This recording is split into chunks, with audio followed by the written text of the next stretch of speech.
Yo, you're in for a treat. What you're about to see is a coaching call for my Piano for Producers Academy. And what I wanted to do is I wanted to bring on somebody who has gotten amazing results from the teachings in this program. And I wanted to interview him to find out exactly what he has been doing to play piano in such a smooth and amazing way. So much so that when I watch his videos, I'm like, dude, I want to sound like you.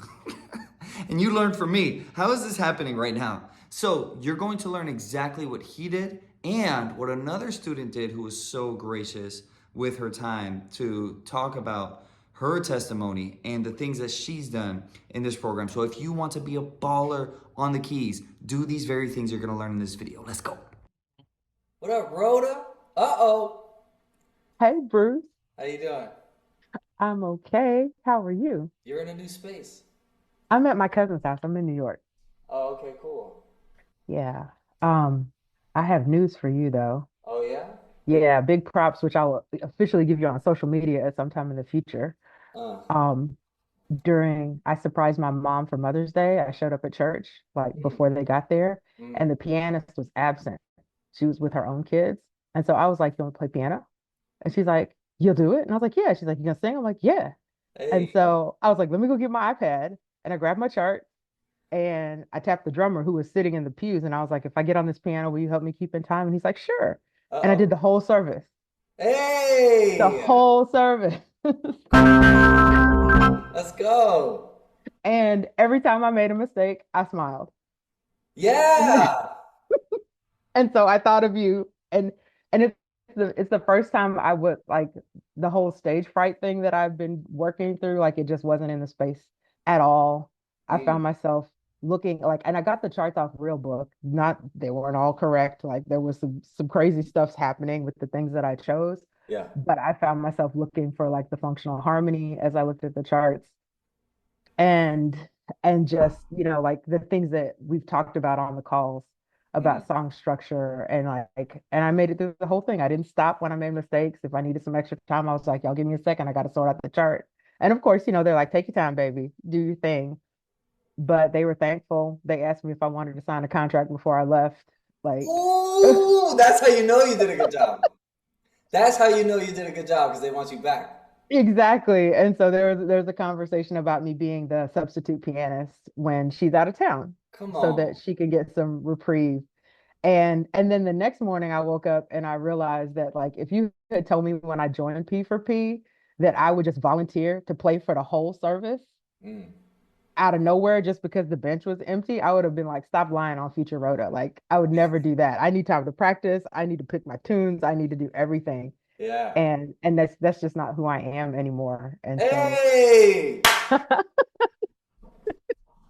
Oh, that makes me so happy, dude. I knew it would. I was like, Come I gotta on, tell Bruce. man. And then my mom was like, that was the best Mother's Day present ever.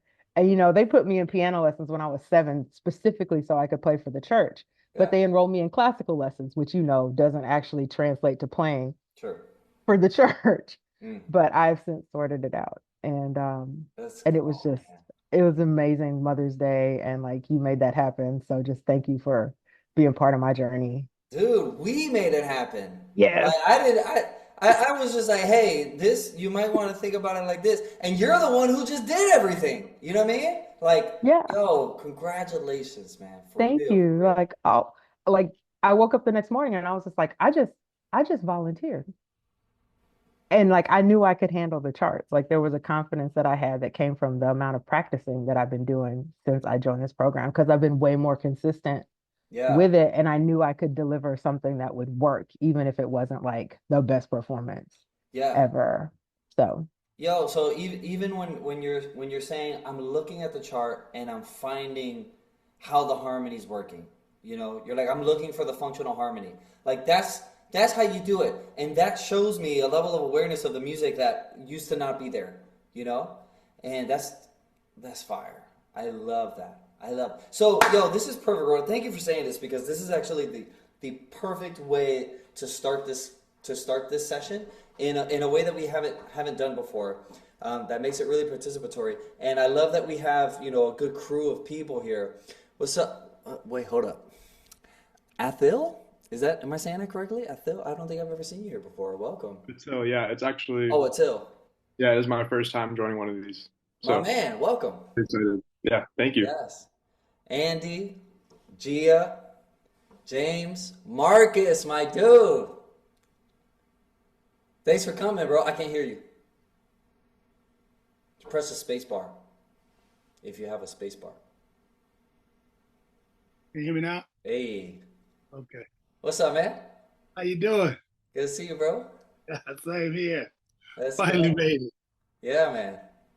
And we got Seth. Seth, yo, I just wrapped it up, man. I just haven't had a chance to send it, but I'm gonna send you that now. Good to see you here, man. Awesome. Appreciate it. Good to see you too. Yeah, man. And of course, the illustrious, the innovative, the soon-to-be legendary Mr. Tam from Down Under. From Down Under. Yo, okay, so check this out. Here's how I'd like to start this, guys. This is actually so perfect, Rhoda, because I invited Marcus to come to one of these because Marcus has been posting recently in the group some like really ill piano playing and production, and but specifically like the way that he's approaching the piano with the fluidity and the effortlessness with the language that you're using is awesome. Like with the harmonic language that you're using is really, really great. And you've improved immensely as you've been here. And Rhoda was just giving a testimony of how she's improved immensely as she's been here. So I know that there's a lot of cats on here and who may be watching the recording in the future. Hello, future people that want to improve in that way. That they're like, dude, I want to get my chops up. I want to know exactly what I need to do and what I need to focus on to play the way I want to play, to have command over this instrument, not just like with the harmony and the chord progressions, but also with my fingers feeling nimble and flexible when I'm playing them, so I can play something, but it doesn't sound clunky and forced. So I would love for you guys to speak on, and since we just heard from Rhoda, let's go ahead and start with you, Rhoda. What do you think were two or three of the main things that you focused on over the past months and let's say 2 years that got you to the point where this past Mother's Day you were able to play the entire service, you were able to look at the lead sheets, play them through, and feel confident? I can't hear you. I haven't unmuted. I'm coming. Cool. Okay, so the first thing I would say is practicing 2-5-1s and running those through the keys is something that I do regularly and just kind of come back to that. Um, I also spend more time deliberately listening for 2-5-1s when I'm doing my active listening process. Like I try to hear that when I'm doing active listening. And then hold on.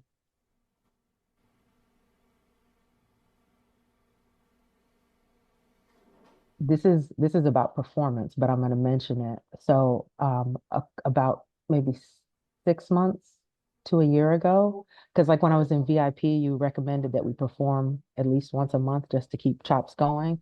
I started doing performing for free at the senior center in town. And I noticed that when I would play and I had the mic in my mouth, it was distracting to me. Well, you don't So want I, to put it in your mouth. You want to well, put but just. I'm just kidding. but like, you know, but like just having it in my face was a distraction.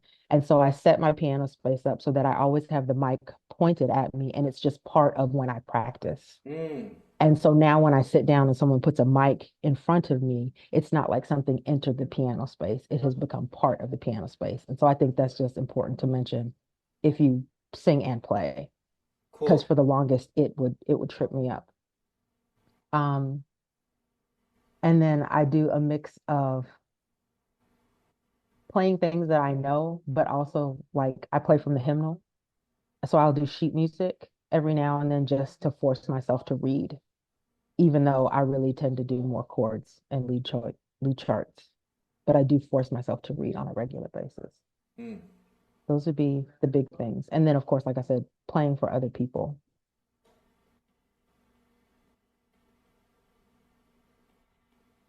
Sweet. And what about you, Marcus? Same question. What were some of the key things that you've been focused on since you've been here that you think have contributed the most to your growth? Can you hear me? Yeah. When I once I started getting into the grips, um, it was like the inversions. When I learned those different inversions, um, and I listened to a lot of neo soul, and so I knew I wanted to play that. So I knew I needed like minor nines, major nines, 11th chords, 13 chords. And so what I would do is I learned those chords like in all 12 keys. I would go, like I'd play the C minor inversion and I'd play it up down the keyboard, like in all the keys. And I do that over and over and over with each chord, like minor nines, major nines. I'll play like the major nines 3 different ways. Then I'll play the minor nines 3 different ways down the keyboard. The Lydian grip, um, the the the altar chord, the sharp 9, sharp 5. I would play that. The diminished chords, diminished 7th chords. I would play those just up and down the key, up and down the piano.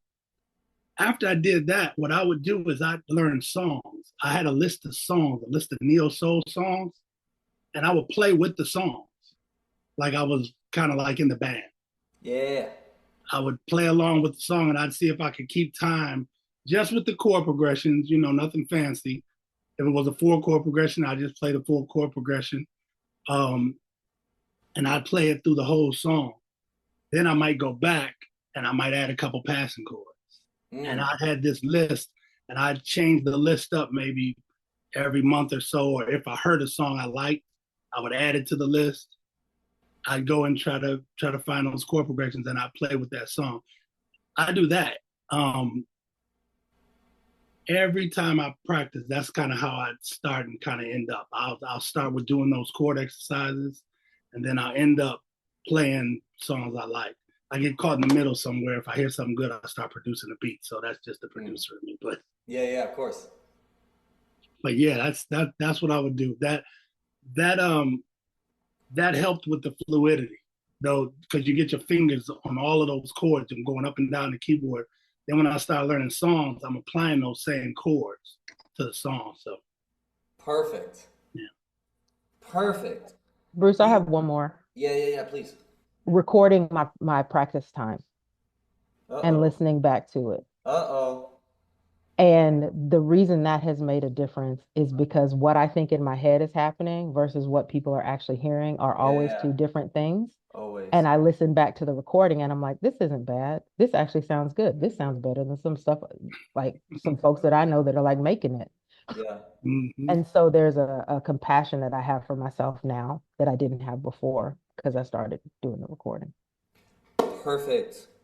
I love that you said what you just said because it's a perfect segue into the next question, that you have a compassion for yourself that was absent before. So this is a really, I'm going to dive into a couple of these things and flesh them out a little bit because this is a really powerful list that you guys just gave us. Testify. But in terms of, so this is a very practical thing that everybody can do. These are practical guidelines, practical tools, you can say, steps to take. But in terms of things that are a little bit more intangible, like having compassion for yourself or smiling when you mess up, what do you feel like are a couple things now that are different in your approach to music, how you treat yourself with the music, and your mindset while you're practicing and while you're performing or making something that was different when, say, you weren't as good or when you were coming up, even though we're all still coming up, but you know what I mean? Okay, say it one more time. Ask your question one more time, please.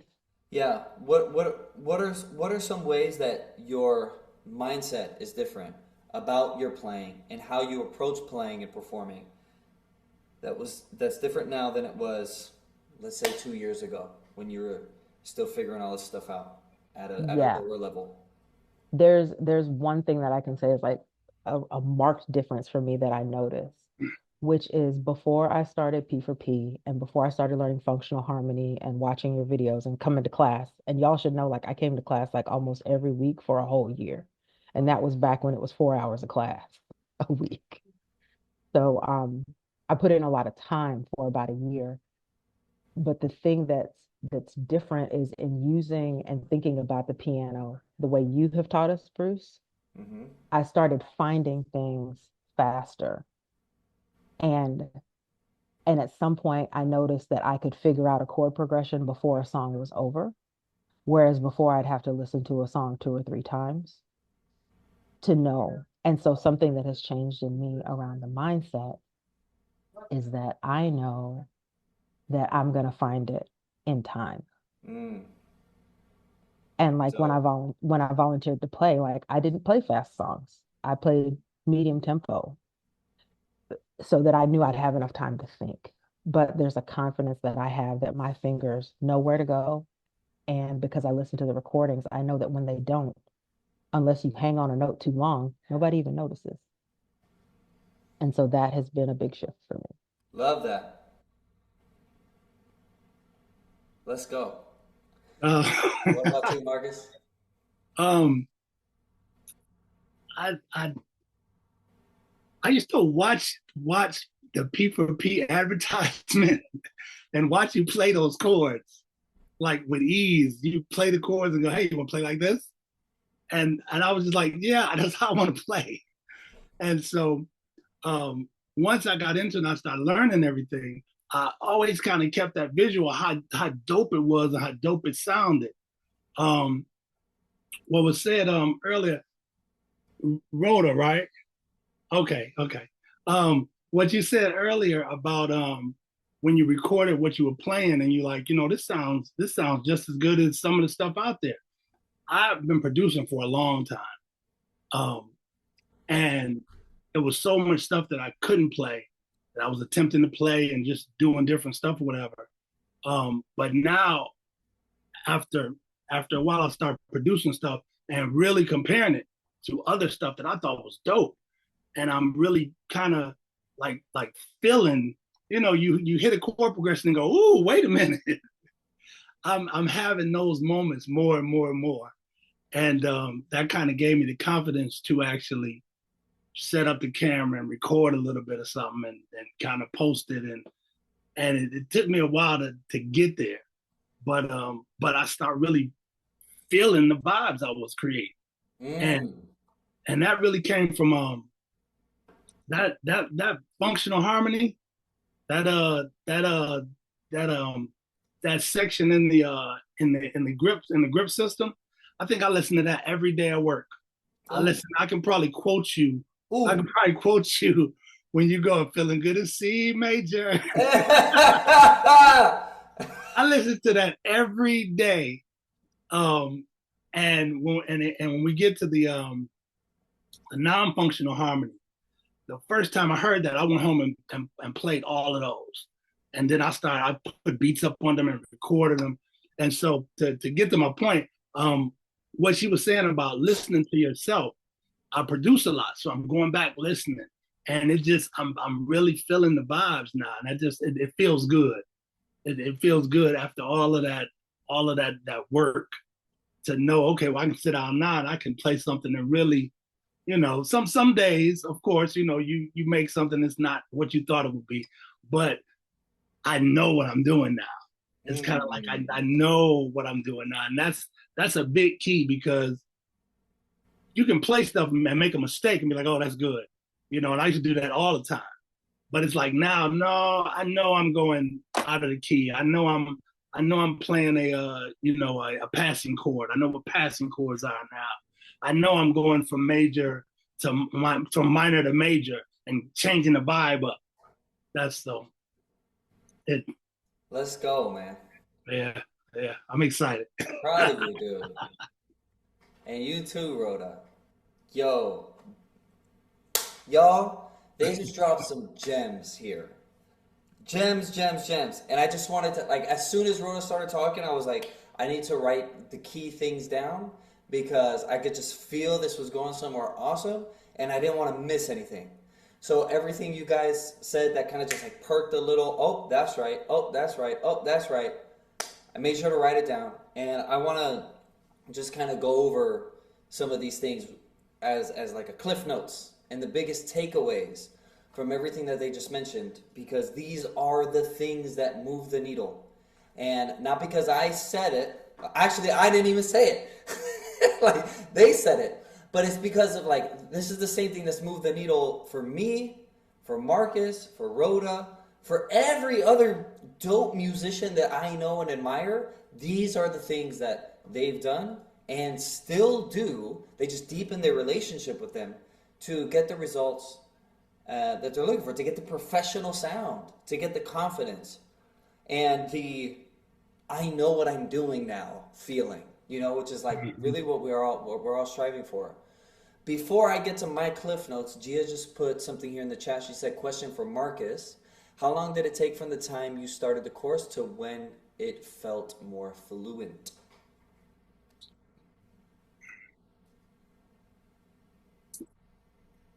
Time-wise, um, it's hard to put an actual time. I would say this, for some months, I was like every day. I was at it. I mean, I had a birthday last week. I hadn't touched the keys like in like all week. And then last night, I touched them and it was just like riding. It was just like riding a bike. Um, I would say some months, but I say it's hard to put a timeline on it because it's kind of like you just do it. You kind of feel when it's if I'm practicing like let's say a minor nine inversion and I'm trying to get it in all keys. Well, the first time I do it, I'm jumbling through, I'm kind of fumbling, I'm trying to get every key right. But like that fifth day, I'm kind of flowing down the keyboard. And then that next day I'm flowing down and then I can go to another one. And so the timeline is kind of different. It's kind of different for everybody. For me, as far as when I started, I want to say I'd have to say maybe a few months in, because I was really into it. I was really into making a list of the chords I needed. I made a list of the chords I needed to play neo soul. I wanted the minor nines, the major nines, and I just started really drilling it. Yeah, yeah. I started really drilling it over and over and over and over and over. And what happens is that moment comes and you go, I got this. I got it. I can close my eyes and play these chords now. And so it's hard to put a timeline on it. But it's just like you said, you just got to do it. If you're doing it, if you're doing it every day and you're putting the time in, that moment will come and you'll know, okay, I got these. I can move on. I can go into the minor nines. I got these. Yeah. And so it was that kind of thing. It was just putting a lot of just time into it every day consistently. And so now that I miss days here and there, it's not that bad. But I had to have a certain time. It was some months where it was like every day I'm on these keys. I'm doing something on these keys. I'm playing something on these keys. I hope I answered that. No, that was the perfect answer, man. And that kind of like fleshes out some of the other points that you made. So let's go ahead and go through these. And go ahead, Rhoda. I was going to add that it's good for you to have a reference song to come back to in like 3 months or 6 months. Because a lot of times when I'm practicing, I just move on to the next thing. And then I come back to something and it's so much easier to play. And so it's kind of a reflection thing. And so if you're not going back to old things that you tried before, you often don't perceive just how much you've changed. Hmm. Yes, beautiful. So let's begin here. Number one, and these are in no order of importance, by the way. They're all fire. Number one, 251 through all 12 keys. This is something that has come up multiple times. So that's really the thing to take. But the 251, the reason that the 251 is so important, because we hear it so. I had a lesson with somebody earlier today, and the thing said, you know, like there was a 251 in the middle of the song. It was a random song. He's like, Bruce, I want to cop these chords. Can you? And that's what it was. It was right there. It was a 251. The reason the 251 is so important is because it just shows up everywhere. But it's like, it's what functional harmony is. Like when we listen to those chords, it's like one moves perfectly into the other, moves perfectly into the other. And then all the like juicy, intricate, stank face kind of stuff like comes from that stuff. If you just change maybe one note, you get something cool, right? If you substitute one chord,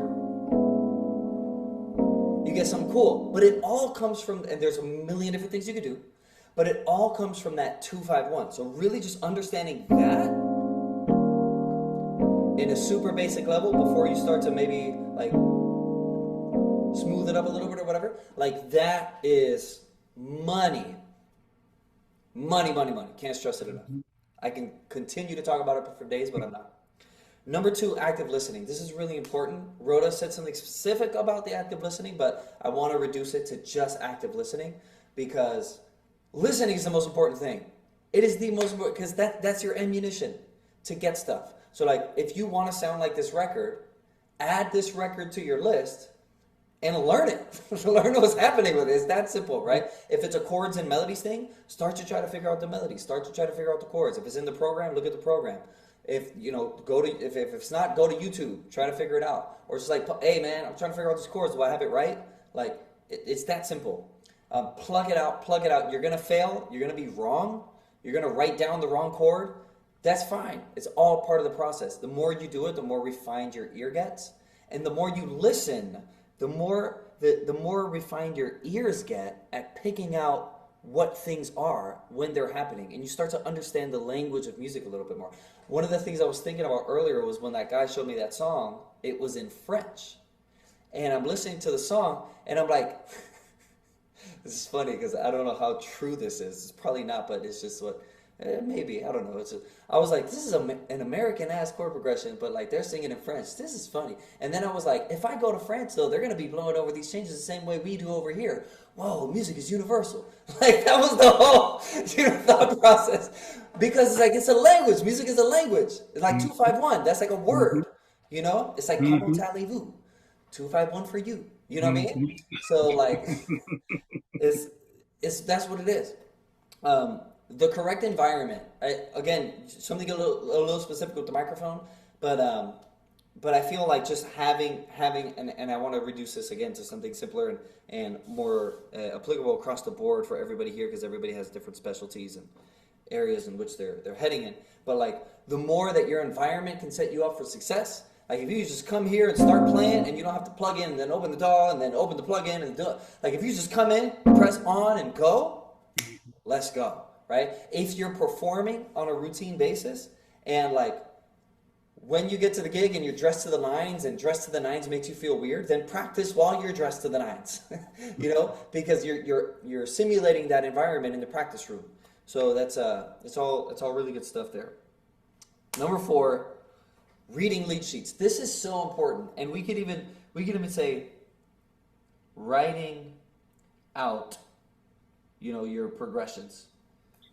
Super important, and like not trying to have everything memorized all the time. Even if it's a lead sheet from like, let's say the Grip System Mastery, right? You download the lead sheets and you have them on your computer, but like, yeah, they're there, but you're trying to memorize it. No. You're trying to do too much at once. You're trying to get the voicing right. You're trying to get the time feel right. You're trying to get your fingers right, and you're trying to memorize the chord progression on top of that in a key you're unfamiliar with.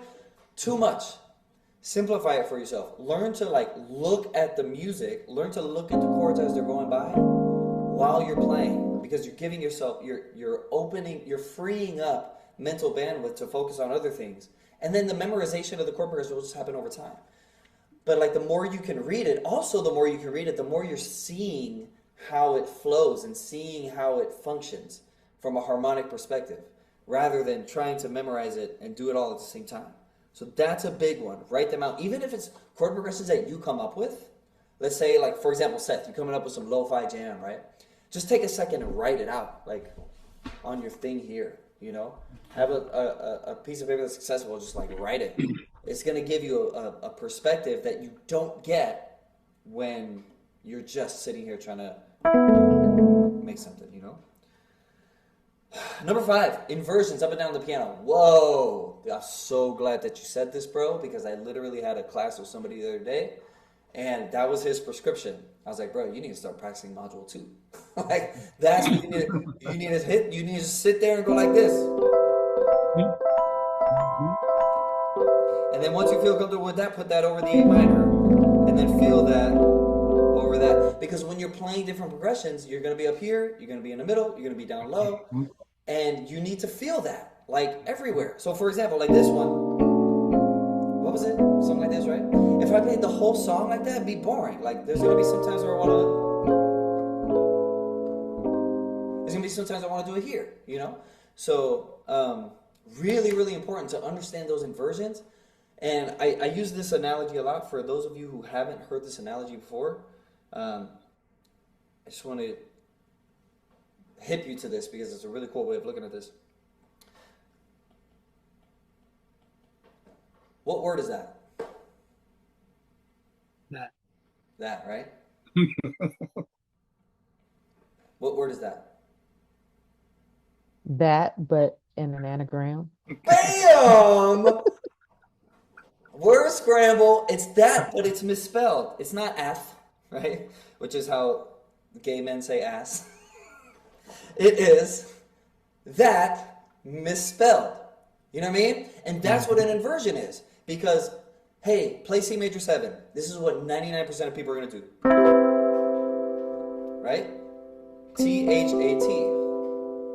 But you can also say, and the word is misspelled, but it's still the right word. So the hard thing about inversions is, like, imagine reading a book and then, like, only every 9th word is spelled correctly and every other word is scrambled. That'd be a hard ass. You'd be like, yo, I'm not reading this book. This book is broken. So it's the same thing with piano. Like, when you're playing piano, it's like every 3rd, 4th, 5th chord you're going to be playing in root position. Most of them are going to be in inversions. So you have to be comfortable understanding that this is C major 7. Right? Understanding that this is an E flat major 7. You know what I mean? Or understanding that's a Lydian grip, even though it's not like this. It's like this. Or it's like this. You know? That's really, really important. And the way that you get familiar with that is the same way that we were doing before. Just bring it up. Just bring it up. Right? Just bring it up and down. It's literally that simple. And you do it over and over and over again. And I'm going to get to that point in just a second. I don't want to skip the order. Oh, inversions up and down the piano. The other thing he said is all 12 keys. Doing it in all 12 keys. But let's go to the next one. Number 6. Individual chords in all 12 keys. This is so important, dude. Actually, one of the things I wanted to talk about, so we'll probably save it for next time, though, because we got some track critiques to get through, is I wanted to talk about this voicing in particular, just because I like it. This is really nice. Nice minor 11. And I know this, but like I was still just like, hey, let's just have some fun, right? And let's just bring it through the key. Like, let me make sure I know it. Do I really know it? You know what I mean? Like, am I getting stuck anywhere? Are there any ones that I have to think about a little bit more than others? Like, I can already feel there's some that I'm a little bit more hesitant on than others, but now I feel a little bit better because I already did it once. And there you go. There it is. And then maybe going down. Well, it's feeling good. But like I was doing this earlier today. Just like,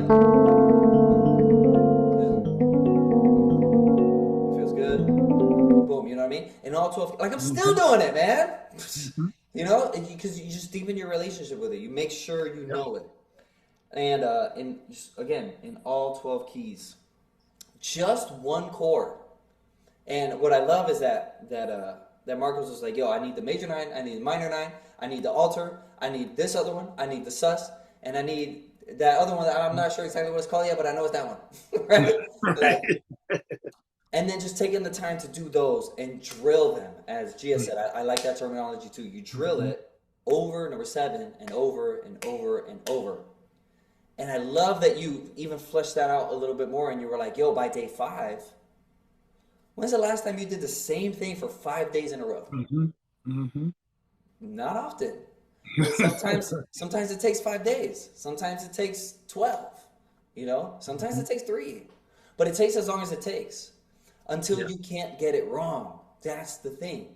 Like, you don't want to be fumbling and guessing your way through it. Like I'm not guessing. I know this. You know, and it's the same thing. Like, you guys know it. You know, and you want to know it. You want it to be that easy. Like, I'm not fumbling over these words. I know the words.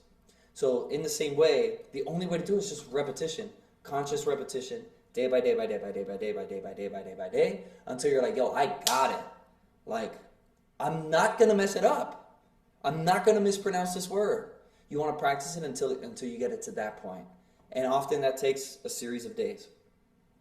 And so that's where slow is fast. That's where slow becomes fast. And I talk about this a lot. Some of you may have not heard it. But I'm always preaching slow is fast. And the reason is because that process seems slow. It's like, yo, I've been spending 5 days on minor 9, dog. And I still don't feel like I have it like as good as I want it. But guess what? It's usually at that point where you just need a little bit more time, right? Like, so then by day 6, and then especially by day 7, you're like, yo, I got it. You never have to touch minor 9 again. Because it's like Marcus said, I didn't play for a week, and then I played, and it was like riding a bike. And that's only because he spent that time to really, really get it down and do his due diligence with it. And now it's just become a part of him. Like, when's the last time you reviewed the alphabet? Never. You know? Because you got it. You got it. You don't need to. Okay, cool. That's really important. It's really important. Especially for those of you who really want to like execute things well. Because there's a difference between knowing something intellectually and then being able to execute on it at a level in time with the recording like a player would, you know? So that's where the repetition comes in. And then everything's on a spectrum, right? Because there's some things that you'll know really well intellectually and you can't do it for shit. There's some things you know really well intellectually and you like kind of got it halfway. And there's some things like everybody has that one song on piano that they sound like a baller on. But then it's like, okay, that's all. The concert's over. You know? So we want to get, especially for those of you who want to play, we want to get most things to that level. And it just takes that repetition. Okay, cool. Learn songs, play with them, and keep time. I just kind of want to bundle these for time's sake. Learning songs, so many of you have heard me say this, like learning songs is the best thing you could do because you like the song for a reason. That's the vocabulary you want. Learn it. Because now you're going to sound like what you like. And when you do that again and again and again and again and again, you start liking the way you sound because you've learned things you liked. You know, that's how it is. And I really like that you said that you took it one step further and you said play with them. And like playing in time. Because there's a difference between like playing something and then playing something with groove and feeling. And playing it in time because to play something in time, you have to have a command over it because you have to respond when the beat is coming around. The beat's not going to wait for you. You know, you have to hit it on the 1 or on the 4 or on the and whenever it comes in. And you just have to know it. It's like you have to see yourself there before you're actually there. So it takes a level, it takes a greater command over the material to play it in time and to like be grooving with it and not be weird with it. So that's awesome. I love that you said that, Marcus, and I love that you did that and are still doing that. Number 10, making a living list of songs. This is super important, and this kind of goes back to what Rhoda said too, where it's like, yo, this week I'm learning, let's say 2 songs, right? For those of you a little bit more advanced, this week I'm learning 4 songs, right? And then you do that, and you swap them out. You're like, oh, now I'm learning this. Oh, now I'm learning this. Now I'm learning this. 3 months down the line, you're like, oh, remember that R. Kelly song I learned? Inappropriate joke that I'm not going to say because I've already made a couple of them, and I don't want this to turn into an improv comedy session. Then you come back to that song and you're like, yo.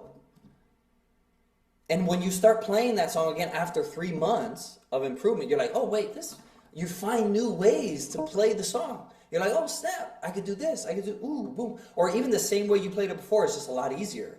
You can play with a lot more delicacy and grace and like different articulation. It just feels more fun to play. So it's really, really great. And just keeping an actual list, like a physical list, whether it's like in your phone or like a handwritten, whatever, it allows you to remember what you learned, because oftentimes you'll forget if you just try to keep it in your mind. Great. Number 11, record yourself. So good. I was literally doing this earlier today, and I posted a story. For those of you who follow me on Instagram, I was practicing some trumpet, and I just put the phone. I was like, yo, how is this sounding? I think it sounds no certain, but how is it really sounding? And I put it on my phone and I recorded it. And when you do that, you get surprised in one of two ways. You're like, yo, that's kind of dope.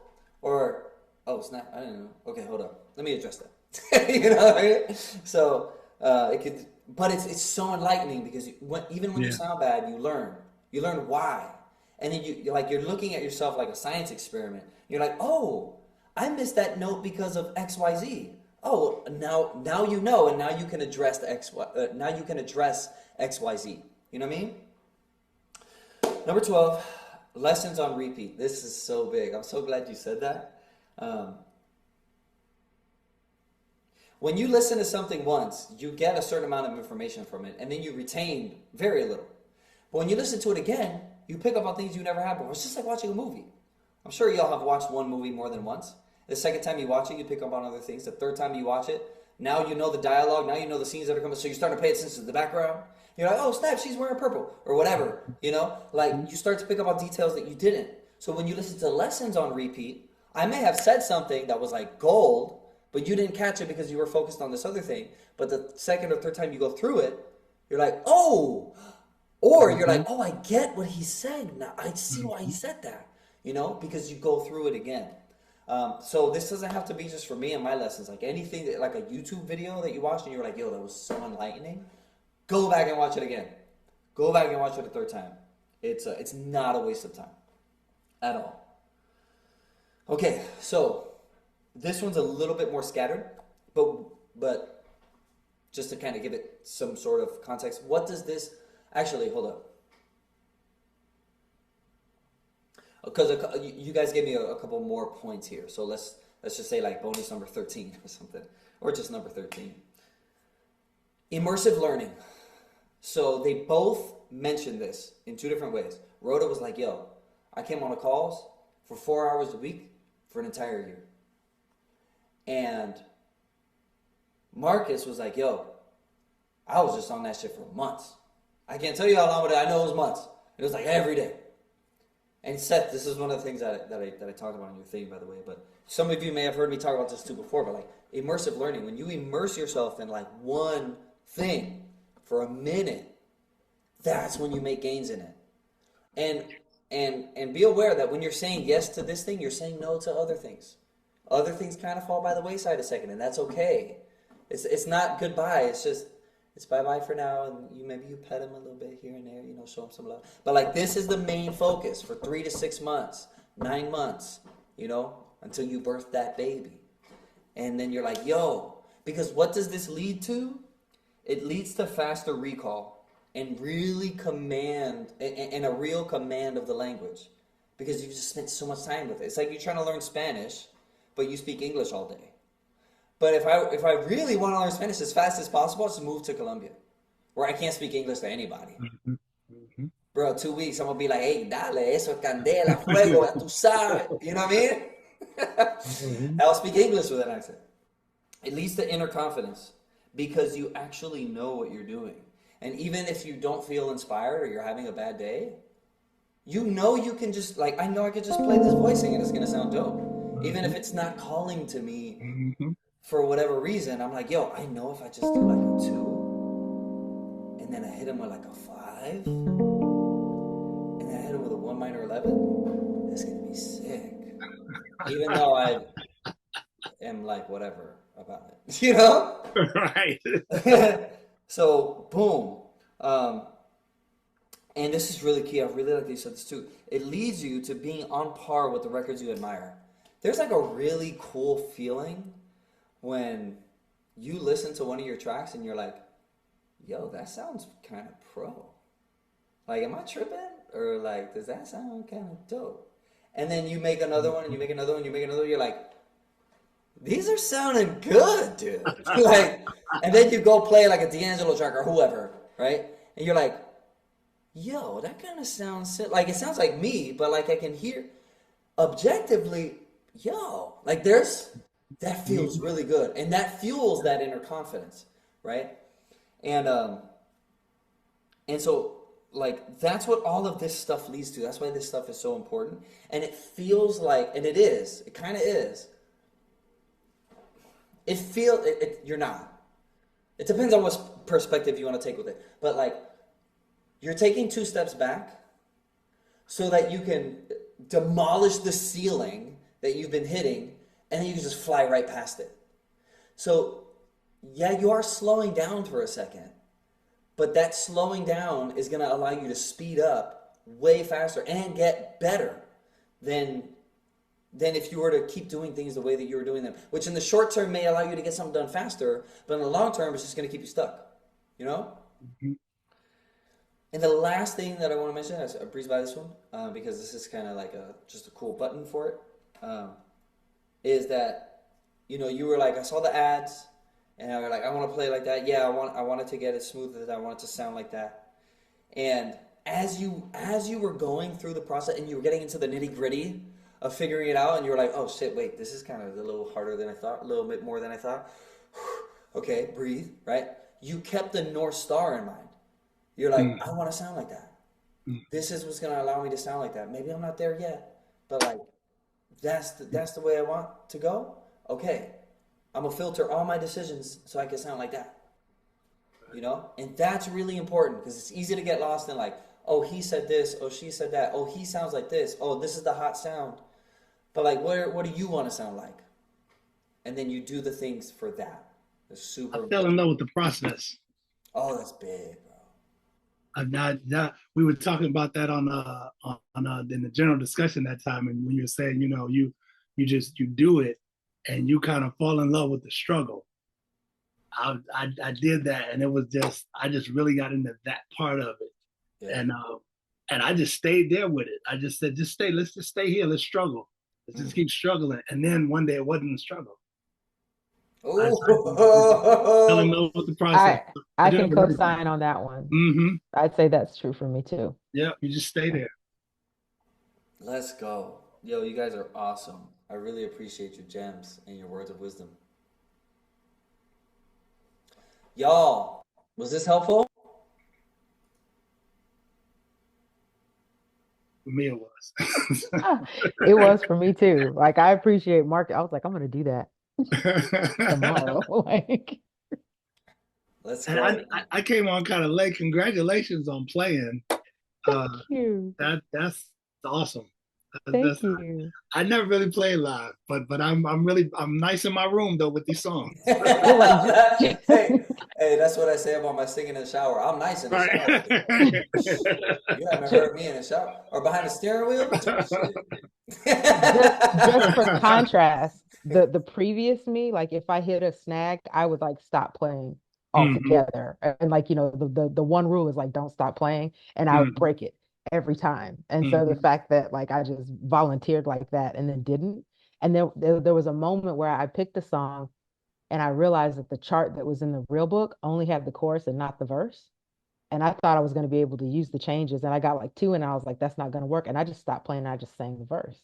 And then when I came back to the chorus, I just started playing again. And in the past, I would have been like, it's broken. And I just would have like stopped or only done the chorus. Like it would have been just a completely different line of action. Tears, all the things. Wow, that's awesome. Let's go, dude. That is awesome. Marcus, Rhoda, thank you once again for your willingness to kind of co-host this section of the class with me. I'm really, really digging this. I want to chop this up. If it's okay with you guys, I want to chop this up and just give it away for free to the email list. Is that cool? Yeah. Dope, because I think this will be impactful for so many people, whether or not they ever meet me in person. Can I put it up on YouTube? Mhm. Have your way. Yeah. Like Burger King. Yep. Go at it.